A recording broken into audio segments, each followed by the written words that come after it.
সরকার toll নিতেছে, gas নিতেছে, এখানেও অনেক অনিয়ম হচ্ছে।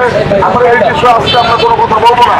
তবে আমরা সরকারের কাছে আমাদের মাননীয় এমপি এবং স্থায়ী কমিটির সদস্য ধর্ষণ চন্দ্র রায় এবং মৃত্যুঞ্জয় দিদির কাছে আমাদের আবেদন, আমাদের এই ঘাটতি পুনরায় আমাদের ফেরত দিতে হবে। আজকে দেখেন হাজার হাজার মানুষের দাবি এই ঘাট, এই ভোট যদি এর পরবর্তীতে আমরা করতে পারি তাহলে কিন্তু আরো বড় ধরনের কিছু ঘটনা ঘটবে। আজকে আন্দোলন চলবে, আজকে মাত্র আমরা শুরু করলাম।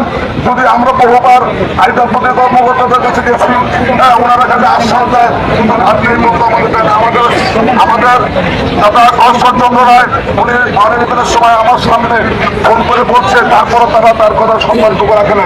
কিন্তু যদি এর পরবর্তী বোঝায় ওই পল্টন না করা হয় তাহলে ওই পল্টন থাকবে না এবং রোজও থাকবে না।